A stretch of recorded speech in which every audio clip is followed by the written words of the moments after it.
नमस्कार, स्वागत है आपका मुनाफे की मंडी में, जहां हम आपको कमोडिटी मार्केट की तमाम बड़ी खबरें बताते हैं। साथ ही आपके लिए इंट्राडे, पोजिशनल और लॉन्ग टर्म के हिसाब से भी बेहतरीन कॉल्स लेकर आते हैं।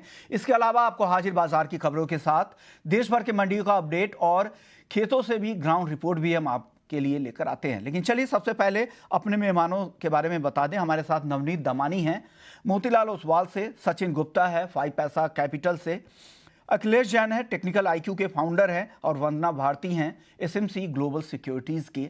और साथ ही आज हमारे साथ पंकज ओझा भी होंगे, जो ग्राउंड से रिपोर्ट हमारे लिए लेकर आएंगे ग्वार को लेकर। ग्वार में, खेतों में ग्वार के क्या हालात है, राजस्थान में फसलों की स्थिति क्या है ग्वार की, उनसे बात करेंगे आगे। लेकिन सबसे पहले टॉप 10 खबरें देख लेते हैं कि आज किस तरह की एक्टिविटीज पूरी मार्केट में दिख रही है। गोल्ड सिल्वर, जहां पर आज दबाव है, कल भी गिरावट थी, 58,200 के आसपास एमसीएक्स पर सोना है। डॉलर इंडेक्स 106 के ऊपर अब जाके टिक गया है। चांदी पर लगातार अब दबाव दिख रहा है, 71,000 के आसपास चांदी आ गई है। आज 1% की गिरावट है, कॉमेक्स पर $23 के नीचे। क्रूड $95 के ऊपर पहुंच गया है। ब्रेंट क्रूड का भाव आज 1% की तेजी है। जून से देखें तो 25% से ज्यादा की तेजी अब तक कच्चे तेल में आ चुकी है। नेचुरल गैस कल तेज गिरावट दिखी थी, यूरोप गैस में कल काफी गिरावट दिखी थी, लेकिन आज यहां पर तेजी है। 240 के ऊपर एमसीएक्स पर भाव है और $2.6 के आसपास नाइमेक्स पर नेचुरल गैस ट्रेड कर रहा है। कॉपर की बात करें तो यहां पर भी दबाव अब बढ़ गया है, $710 तक फिसल के भाव आ चुका है एमसीएक्स कॉपर का। और आज भी यहां पर आधे से 0.25% से आधे % की गिरावट है। ग्वार सीड और ग्वारगम लगातार दबाव यहां पर दिख रहा है, आधे से 1% की गिरावट दोनों ही काउंटर में दिख रहा है। जीरा, हल्दी और धनिया, जीरा हालांकि दायरे में कारोबार हो रहा है 60,000 के करीब। शुरुआती कमजोरी के बाद अब वो कमजोरी गायब हो गई है, लेकिन हल्दी और धनिया पर अभी भी दबाव है। कल 3.25% से ज्यादा की गिरावट दिखी थी हल्दी में, आज भी कमजोर है 13,500 के आसपास। धनिया का वायदा 6,900 के नीचे है, 1% की गिरावट यहां पर दिख रही है। चलिए अब बात कर लेते हैं गोल्ड और सिल्वर की। वंदना जी, क्या लग रहा है, गोल्ड और सिल्वर कमजोरी अब काफी आ गई है, क्या 58,000 के नीचे भी गोल्ड आ सकता है और 70,000 के नीचे चांदी भी आ सकती है? आपका टेक क्या है? विश्वमोहन जी, बहुत ग्रेजुअली, लेकिन यहाँ पे लग रहा है कि अब डाउनसाइड जो है वो कंटिन्यू रहना चाहिए और डॉलर इंडेक्स का एक मेजर ट्रिगर यहाँ पे रहेगा और 106.5 106.7 तक एक्सपेक्टेड है हायर साइड। तो मुझे लग रहा है उसका इम्पैक्ट यहाँ पे आएगा इंडियन गोल्ड में भी। तो इंटरनेशनल में मुझे लग रहा है कि $1886 जो है वहां तक एक आ सकता है कॉमिक्स गोल्ड। एमसीएक्स गोल्ड में मुझे लग रहा है क्योंकि यहाँ पे आईएनआर अभी भी 83 से ऊपर है, तो यहाँ पे डाउनसाइड बहुत ज्यादा नहीं रहेगा, कैप रहेगा यहाँ पे। लेकिन 57,800 तक मुझे लग रहा है कि एक बार प्राइसेस जो है नीचे की तरफ आ सकता है। तो 58,000 का लेवल जो है वो शॉर्ट टर्म में टूटता हुआ नजर आ रहा है। इंट्राडे के प्रोस्पेक्ट से मुझे लग रहा है कि 58,250 के करीब यहाँ पे सेलिंग करनी चाहिए। 58,000 का टारगेट रखना होगा, स्टॉप लॉस यहाँ पे रखना होगा 58,350 का। और सिल्वर में भी मुझे लग रहा है कि एक बार 70,500 से लेके 70,200 तक के लेवल्स आएंगे। अगर यहाँ पे स्ट्रैटेजीज की बात की जाए तो मुझे लग रहा है कि 71,100 के करीब यहाँ पे सेलिंग ही करके चलना चाहिए। 70,500 का टारगेट होगा, स्टॉप लॉस यहाँ पे लगाना होगा 71,350 का। नवनीत जी, आपका व्यू, आप क्या सलाह देंगे गोल्ड और सिल्वर पर? विष्णुमोहन जी, हमको लग रहा है कि काफी दिनों से थोड़ी सी गिरावट का माहौल चल रहा है गोल्ड और सिल्वर प्राइसेस में, और टेक्निकल पैरामीटर्स पे देखें तो टेक्निकली एक ब्रेकडाउन देखने मिल रहा है 1910 के नीचे। तो मुझे लगता है जब तक वापस कन्विंसिंगली इसके ऊपर रिवर्स होकर नहीं आ जाता या अगले 1-2 डेटा सपोर्टिव नहीं आ जाते, गोल्ड प्राइसेस में थोड़ा सा दबाव रह सकता है। मैं 58,500 के आसपास, 400 के आसपास सेल करना चाहूंगा। 58,850 का आप स्टॉप लगाइए, 58,057-800 तक के टारगेट देखने मिल सकते हैं। साथ ही साथ सिल्वर प्राइसेस में थोड़ा सा कॉन्ट्रा व्यू है, मुझे लगता है अच्छी सेलिंग हम ऑलरेडी लास्ट कुछ दिनों में देख चुके हैं।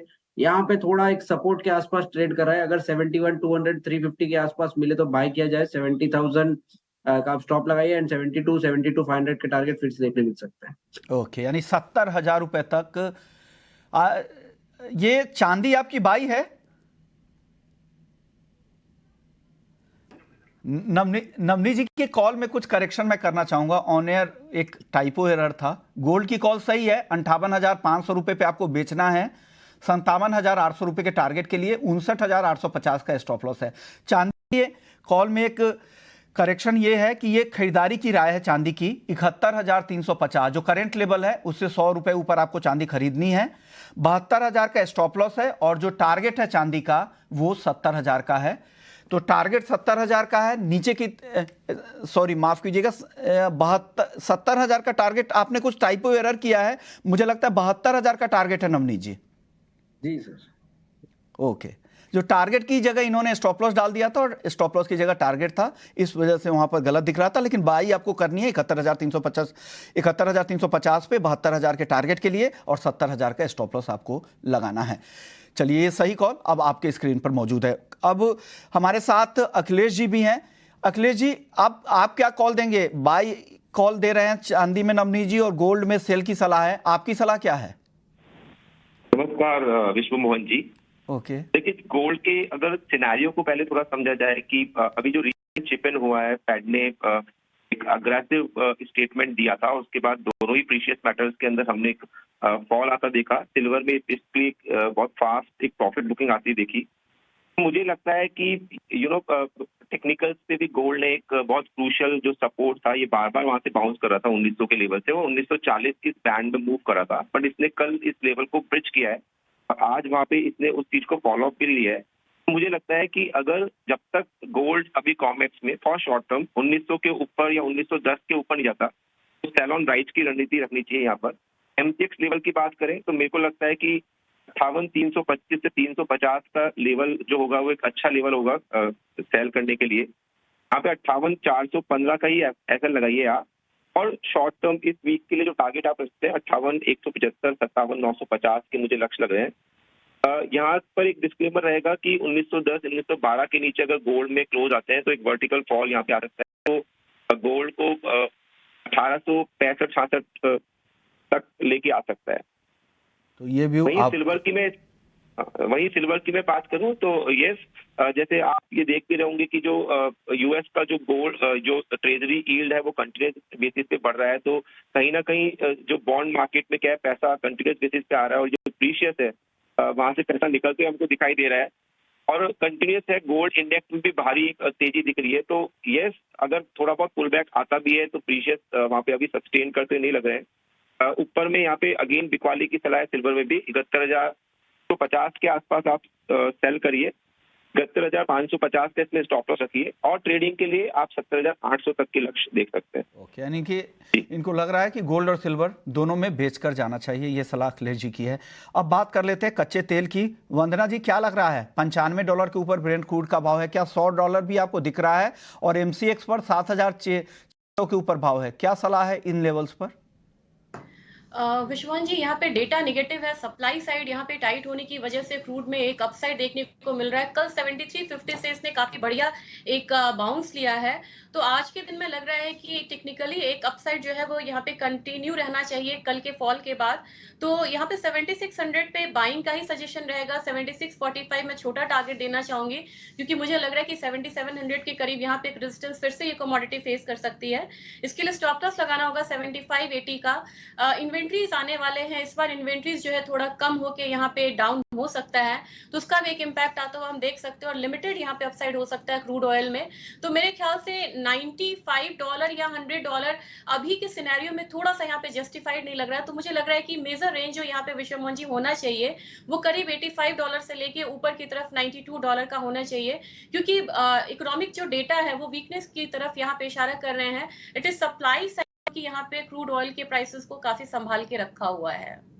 यानी जो भी खबरें हैं, सप्लाई टाइटनेस की जो खबरें हैं, ऑलरेडी प्राइस में डिस्काउंटेड है। वंदना जी का ब्रॉडर थॉट यही है, और 85 से $92 ये उनको लग रहा है कि इस रेंज में क्रूड रह सकता है इंटरनेशनल मार्केट में। और एमसीएक्स में लिमिटेड अपसाइड के लिए, हल्की तेजी के लिए आप यहाँ पे खरीदारी कर सकते हैं। 7,700 के आसपास फिर से वापस से रेजिस्टेंस मिलेगा, तो हल्की तेजी के लिए खरीदारी करें, और उसमें 7,580 रुपए का स्टॉप लॉस भी लगा लें। नवनीत जी, आपकी कॉल कच्चे तेल पर। वेल विष्णु जी, करके विंडो ओपन कर दिया ना आपने, बोला तो कि लाइट की वजह से आपको 14-15% की रैली क्रूड ऑयल प्राइस में विंडो की साइड में आप बैठ सकते हैं। और ओके, ट्रेंड देखें तो लास्ट 10 दिन में हम ये देख रहे हैं कि करीब करीब रोज डेली बेसिस पे 200 रुपए के आसपास का मूवमेंट गोल्ड प्राइसेस में क्रूड ऑयल प्राइसेस में देखने मिल रहा है।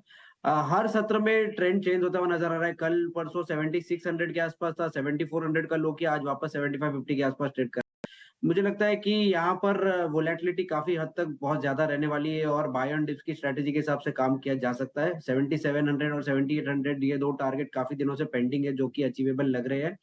तो आपको डिप पे बाय करने की रिकमेंडेशन रहेगी 7550 के आसपास। 7420 का आप स्टॉप लगाइए एंड 7800 7820 तक के टारगेट देखने मिल सकते हैं। ओके, यानी नवनीत जी को ज्यादा तेजी लिख रही है, उनको लग रहा है कि 7820 तक भी कच्चा तेल जा सकता है। हालांकि अब सचिन गुप्ता जी भी आने वाले हैं, उन्हीं की वजह से ये टेक्निकल इश्यूज कुछ हो रहे थे और बार बार वो ऑडियो ग्लिचेज आपको देखने पड़े। चलिए अब अखिलेश जी से समझ लेते हैं। अखिलेश जी, आप क्या किस तरह के रेंज देख रहे हैं कच्चे तेल में और क्या करना चाहिए ट्रेडर्स को? देखिए, जिस हिसाब से फंडामेंटल्स क्रूड के डेवलप हैं तो लग रहा है कि एक इमीडिएटली इसमें शॉर्ट टर्म बेस बना हुआ है 7274 के रेंज के अंदर। तब तक जब तक भाव इसके नीचे नहीं जाते तब तक मुझे लग रहा है इसका ओवरऑल जो ट्रेंड है वो जो सिनेरियो है वो तेजी का रहेगा। बट एक अपसाइड कैप भी है जो हमने बार बार देखा है कि ऊपर के 7300 के भाव पे क्रूड फिसल हो जाता है, फिसल आउट हो जाता है। मुझे लगता है कि being a short term trader हमको फ्यूचर को अवॉइड करते ऑप्शन में काम करना चाहिए और मैं रिकमेंड करूंगा कि 7500 की यहाँ पे कॉल और पुट दोनों ही बेच के आप काम करें, एक स्ट्रगल बनाए मार्केट के अंदर। इसका प्रीमियम अप्रोक्सीमेट आपको अभी 450 500 के आसपास मिल रहा है। तो इससे आपकी जो ब्रॉडर रेंज है 7700 और नीचे में 7200 दोनों ही अच्छे से कवर हो जाएगी। आप इसको रखिए। इन केस अगर 7700 का लेवल ब्रिज होता है तो वहां पे आप एग्जिट कर सकते हैं कॉल्स के अंदर। लेकिन मुझे लगता है कि ये जो स्ट्रगल है आपको मुनाफा देके जाएगा। स्ट्रगल का यूज करें, प्रोटोकॉल दोनों सेल करें। ओके, तो ये व्यू आपके लिए ऑप्शंस में है। नवनीत जी, अब नेचुरल गैस की बात कर लेते हैं। कल यूरोपीय गैस में काफ़ी गिरावट दिखी थी, 10% तक दाम गिर गए थे। ऑप्शंस काफ़ी वॉलेटाइल काउंटर है, ऑप्शंस में कोई ट्रेड है क्या एनजी में आपके पास? वेल मुझे लगता है कि विश्वमोहन जी काफी दिनों से नेचुरल गैस स्ट्रगल कर रहा है 20 रुपए की रेंज को ब्रीच करने के लिए। यहाँ पर हमने पिछले कॉन्ट्रैक्ट में देखा कि 215 220 के रेंज में और 235 on the higher side trade कर रहा था और इस कॉन्ट्रैक्ट में हम देखा जाए तो 255 और 235 की रेंज में ट्रेड करता हुआ नजर आ रहा है। यहाँ पर ऑप्शन में मैं पुट रेकमेंड करूंगा बाय करने के लिए। मुझे लगता है कि यहाँ पर थोड़ा सा वीकनेस कंटिन्यू रह सकता है नेचुरल गैस प्राइसेस में और इवेंचुअली जब 235 टूटेगा तो बहुत शार्प फॉल देखने मिल सकता है। तो मैं 14 रुपए में 240 की पुट बाय करने की रिकमेंडेशन दूंगा।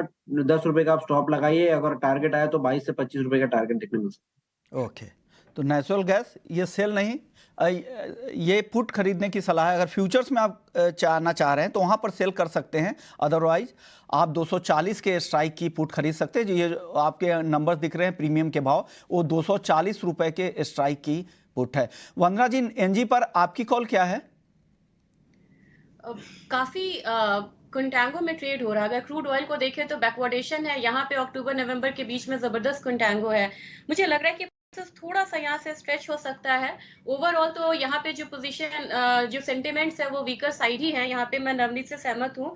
मुझे लग रहा है कि यहाँ पे अक्टूबर कॉन्ट्रैक्ट में 240 के करीब अगर हम बाइंग करते हैं, एक छोटा सा अपसाइड टारगेट यहाँ पे आ सकता है 247 का। स्टॉप लॉस लगाना होगा 237 का। तो मुझे लग रहा है कि छोटे से अपसाइड के लिए यहाँ पे बाई किया जा सकता है। लेकिन जो मेजर ट्रेंड है नेचुरल गैस में वो अभी भी वीकर साइड का ही है। चलिए, सचिन गुप्ता भी हमारे साथ मौजूद हैं। सचिन, अब आप बताएं क्रूड एनजी पर आपका व्यू क्या बन रहा है? गुड मॉर्निंग विश्वमोहन जी। देखिए, सबसे पहले हम क्रूड की अगर बात करें तो वापस से एक पुल बैक मूव देखने को मिला है। वेल ऑल्दो अगर हम देखेंगे तो ओवरऑल जो ट्रेंड है वो अभी भी बुलिश साइड का ही है। हाई लेवल से एक स्लाइड करेक्शन आया था बट कल के ट्रेडिंग सेशंस में एक रिबाउंड मोमेंटम वापस से हमें देखने को मिल रहा है। ऑन दी हायर साइड हमें लग रहा है कि क्रूड में अभी जो है वो अपसाइड मोमेंटम और कंटिन्यू होना चाहिए। सो यहाँ पे हमें लगता है कि एक बार लाइक क्रूड में फ्यूचर्स की जगह ऑप्शंस पे थोड़ा सा वॉच रखना चाहिए। 76 का कॉल ऑप्शंस बाय करने की सलाह देंगे अराउंड 220 के आसपास में। 185 का एक स्टॉप लॉस रखना होगा। हायर साइड में हमें लग रहा है 270 तक के टारगेट्स क्रूड के 7600 के कॉल ऑप्शंस में देखने को मिल सकता है। 7600 के स्ट्राइक की कॉल खरीदने की सलाह क्रूड में सचिन जी की तरफ से आ रही है। 220 के आसपास खरीदे, 185 का उसके प्रीमियम के लिए स्टॉप लॉस सचिन जी की तरफ से सुझाए गए हैं। चलिए अब बात कर लेते हैं मेटल्स की। मेटल में कुछ पसंद आ रहा है अखिलेश जी आपको आज? मेटल्स हालांकि दायरे में ही है, कुछ काउंटर्स है जहां पर दबाव ज्यादा है। कॉपर 710 तक आ गया है, जिंक 223 के नीचे है। क्या करें, क्या करना चाहिए, कौन से काउंटर पसंद है आपको? मेटल्स में मुझे लग रहा है कि अभी थोड़ा वेट एंड वॉच करना चाहिए। कॉपर का जो वायदा है यहाँ पे मैं सेल का ही रिकमेंडेशन दूंगा, लेकिन यहाँ पे डिस्क्लेमर रहेगा कि 714.50 के ऊपर अगर कॉपर मेंटेन करता है तो वहाँ पे एक बार टेम्पररी सेलिंग की पोजीशन हटा लें, तब तक आप सेल ऑन राइज रखें।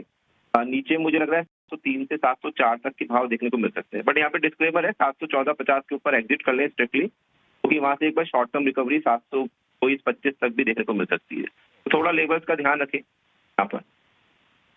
को ध्यान रखना पड़ेगा 714 रुपये 50 पैसे के ऊपर जाने में, तो अपने सेल कॉल से एग्जिट कर ले। लेकिन नियर टर्म इनको लग रहा है 703 704 इंट्राडे के लिए यहाँ पर नीचे का लेवल दिख सकता है। उछाल पर बेचे, लेकिन 714 रुपये 50 पैसे के ऊपर निकलने की भी सलाह दे रहे हैं। नवनीत जी, क्या लग रहा है आपको मेटल्स में किस तरह की चाल दिख रही है? कोई पिक यहाँ पे चुनना हो तो? मेरा थोड़ा सा कॉन्ट्रेरियन व्यू है और मुझे लग रहा है कि काफी दिनों से हम कॉपर को दबाव में देख रहे हैं और यहाँ पर जो दबाव है कंटिन्यू भी रह सकता है। हमने इन्वेंट्री यहाँ से लास्ट 1 महीने में डबल होते हुए देखी है और कैश टू 3 मंथ स्प्रेड है वो करीब करीब $70 के आसपास चल रहा है, जो 25 साल में हाईएस्ट लेवल पे है। तो यहाँ पर दबाव थोड़ा सा और कंटिन्यू रह सकता है और डॉलर इंडेक्स में भी जो ब्रेकआउट देखने मिल रहा है उसका दबाव कॉपर में रह सकता है। तो बाकी सारे मेटल देखे तो आप इतने प्रेशर में नहीं है, बट पर अकेला ही थोड़ा सा दबाव में। मैं अगला कॉन्ट्रैक्ट यानी अक्टूबर आया था 212-14 की रेंज में सेल करना चाहूंगा। 217 का आप स्टॉप लगाए, 205-202 के टारगेट देखने मिल सकते हैं। ओके, हालांकि सिमिलर ही कॉल है, उनकी भी सलाह यही थी, इसी लेवल के आसपास आप बेचने की सलाह अखिलेश जी भी दे रहे हैं, तो यहाँ पे कंफ्यूजन नहीं है। उन्होंने भी 703 704 का नीचे का टारगेट दिया था, लेकिन 714.50 के ऊपर निकलने पे उन्होंने सेल करने से मना किया था। फिर वहां से नई तेजी आ सकती है, ऐसे उनको लग रहा है। वरना जी, आपकी कॉल क्या है बेस मेटल्स में? विश्वमोहन जी, मुझे लग रहा है कि फॉल यहाँ पे कंटिन्यू रह सकता है। कॉपर में 4 मंथ हाई यहाँ पे है, इन्वेंट्रीज 4 महीने से लगातार यहाँ पे बढ़ रही है और कंटिन्यू रह सकती है। वीकनेस 710 के करीब यहाँ पे मैं सेलिंग रिकमेंडेशन दूंगी। 704 का टारगेट होगा, स्टॉप लॉस लगाना होगा 713 का। और मुझे लग रहा है कि अगर थोड़ा सा हम शॉर्ट टर्म जाए तो हो सकता है कि 702 701 तक के लेवल्स पे यहाँ पे आ सकता है कॉपर में। अब कोई कंफ्यूजन कॉपर में नहीं है, तीनों ही एक्सपर्ट्स की सिमिलर कॉल है। सचिन जी, अब आप बताएं, आप क्या पसंद कर रहे हैं मेटल्स में? जी सर, ओवरऑल मैटर अगर देखें तो मेरा भी जो लाइक व्यू है वो कॉपर पे जो है ज्यादा है, बिकॉज कॉपर के अंदर हमने जो है ऑलरेडी काफी हाई लेवल से एक सेलिंग प्रेशर आता हुआ देखा। पिछले कुछ दिनों से कंटिन्यूसली डाउनसाइड मोमेंटम्स बने हुए हैं। वेल, इन्वेंट्री हायर है, साथ ही साथ में जिस तरीके से डॉलर इंडेक्स के अंदर कंटिन्यू अपवर्ड मोमेंटम्स देख रहे हैं, ट्रेजरी यील्ड्स भी अपने हाईस पर चल रहा है। हमें लग रहा है कि कॉपर के अंदर जो है एक शॉर्ट साइड की पोजीशंस वापस से बन सकती हैं, बट यहाँ पर सेल ऑन राइज की स्ट्रेटेजीज रिकमेंड करेंगे। एक कोई भी पुल बैक मूव मिलता है 713 714 रुपए तक का, वहां से एक शॉर्ट इनिशिएट किया जा सकता है। 718 रुपए का एक स्टॉप लॉस लेना रहेगा। डाउन साइड में 707 रुपए और 705 तक के टारगेट्स जो है वो कॉपर में देखने को मिल सकते हैं। ये अक्टूबर कॉन्ट्रैक्ट के लिए इनकी कॉल थी, जो 710 के आसपास है। जो स्क्रीन पर जो कॉन्ट्रैक्ट आप देख रहे हैं वो करंट मंथ का कॉन्ट्रैक्ट, जिसकी इस हफ्ते एक्सपायरी भी है, इस वजह से वो अगले कॉन्ट्रैक्ट में ट्रेड की सलाह सारे एक्सपर्ट दे रहे हैं। और डिलीवरी वाला काउंटर है, तो ये आपको ध्यान रखना पड़ेगा। इसके अलावा गुजरात की ट्रेड बेस्ड रेपुटेशन भी काफी मजबूत हुई। इन सभी के पीछे वाइब्रेंट गुजरात जैसे आयोजनों की सफलता है, जो आइडिया, इनोवेशन और इंडस्ट्रीज के इंक्यूबेटर की तरह काम कर रहा है। हमारे पास पिछले 20 वर्षों के हजारों सक्सेस स्टोरीज और केस स्टडीज है। इफेक्टिव पॉलिसी मेकिंग और एफिशिएंट प्रोजेक्ट इंप्लीमेंटेशन से यह संभव हो सकता है। टेक्सटाइल और एपरल इंडस्ट्री के इन्वेस्टमेंट और एम्प्लॉयमेंट अभूतपूर्व बढ़ोतरी हुई है, जिसके कारण हमारा एक्सपोर्ट भी रिकॉर्ड बन रहा है। बीते 2 दशकों में हम अलग अलग सेक्टर्स में नए मुकाम तक पहुंचे हैं। ऑटोमोबाइल सेक्टर में 2001 की तुलना में हमारा निवेश करीब 9 गुना बढ़ा है। हमारे मैन्युफैक्चरिंग आउटपुट में 12 गुना बढ़ोतरी हुई है। केमिकल सेक्टर में गुजरात देश और दुनिया की तमाम कंपनियों की पसंद बन गया है। आज भारत की डाइस एंड इंटरमीडिएट मैन्युफैक्चरिंग में गुजरात का योगदान करीब 75% है। एग्रो और फूड प्रोसेसिंग इंडस्ट्री निवेश में गुजरात का हिस्सा देश में सबसे अधिक है। तो ये थे PM Modi vibrant Gujarat global summit में पीएम मोदी को आप सुन रहे थे। लेकिन चलिए वापस से एग्री मार्केट की ओर लौटते हैं। हम कमोडिटी मार्केट में एग्री की तरफ अब रुख कर लेते हैं। जेपी ओझा साहब है हमारे साथ, जेपी ब्रोकर से, और किसान भी हैं, कारोबारी भी है, ग्वार के, राजस्थान से सीधे जुड़ गए हैं। क्या स्थिति है फसलों की? पंकज जी, आप ताज़ा स्थिति बताइए, फसलों की ताज़ा स्थिति ग्वार की क्या चल रही है अभी सर जी हम बीकानेर से लगभग 80 किलोमीटर एरिया बिरानी एरिया में है, जो पुगड़ और 682 हमारे यहाँ 80 किलोमीटर से पड़ता है लगभग। तो यहाँ के किसान हैं जो हमारे साथ हैं, और वो लोग बता रहे हैं कि भाई हमारे यहाँ पिछले साल के लगभग ग्वार है, जो बहुत अच्छा भी ग्वार खड़ा है। पहले तो उम्मीद नहीं थी कि भाई ये ग्वार होगा। अब जो 5-7-10 दिन पहले जो बरसात आई, तो उस बरसातों के कारण ग्वार आप खुद देख सकते हैं इन ग्राउंड में कि भाई कितना ग्वार हो रखा है, और किसान है जो बहुत ओके बहुत ही रूरल एरिया में है, खेतों के पास है, तो इस वजह से कनेक्टिविटी की दिक्कत हो रही है। लेकिन आप खेतों से लाइव तस्वीर अभी देख पा रहे हैं कि ग्वार के फसलों की मौजूदा स्थिति क्या है। पंकज जी, ईल्ड को लेकर जो किसान है वो क्या कह रहे हैं? पिछले साल तो बम्पर फसल हुई थी ग्वार की और ईल्ड भी काफी बेहतर था। ताजा स्थिति क्या लग रही है? ईल्ड के उत्पादन कैसा होगा इस साल? इस बार 90% होने के चांस हैं। ओके, यानी 90%, यानी अगर 1 एकड़ में या 1 बीघे में बताइए तो कितना क्विंटल ग्वार हो सकता है? 1 एकड़ में होगा 7-8 क्विंटल। नहीं, 1 बीघे में कितना? 1 बीघे में एकड़ मोटा होगा। बीघे में कितना? बीघे में 1.5 क्विंटल होगा। 1.5? तो फसल तो पंकज जी पिछले साल के आसपास की हुई, तो फिर ईल्ड को लेकर चिंता क्यों है इतनी?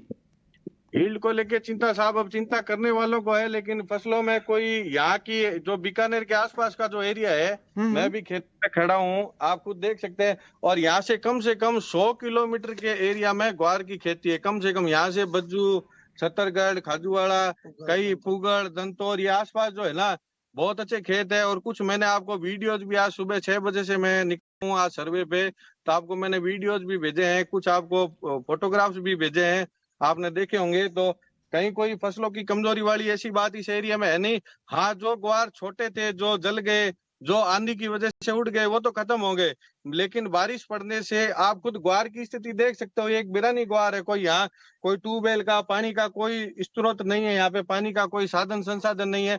तो यहाँ की फसलें हैं जो ऑन दी ऑल बहुत बढ़िया खड़ी है। आप देख सकते हो ये जो पौधे ना, देख लो अभी होने के बाद भी जहां पर नहर नहीं है, सिंचाई की अच्छी व्यवस्था नहीं है, सिर्फ मानसून के पानी पर निर्भर है, वहां के खेतों की भी स्थिति 100 किलोमीटर पर इन्होंने जो जायजा लिया है, सर्वे किया, उसके बाद भी लग रहा है कि इन खेतों की स्थिति अच्छी है, ईल्ड को लेकर चिंता नहीं है। आपने किसानों की आवाज भी सुनी, उन्होंने भी कहा कि ईल्ड में कोई दिक्कत नहीं है, पिछले साल के आसपास की ही ईल्ड उनके खेतों में दिख रही है। 100 किलोमीटर का जायजा था, पूरे राजस्थान का जायजा नहीं था। तो आपने ग्वार की ग्राउंड रिपोर्ट देखी। बाकी मेहमानों का बहुत बहुत शुक्रिया, ज्यादा वक्त तो नहीं है लेकिन आप लोगों ने वक्त दिया और हमारे दर्शकों को बेहतरीन राय रखी।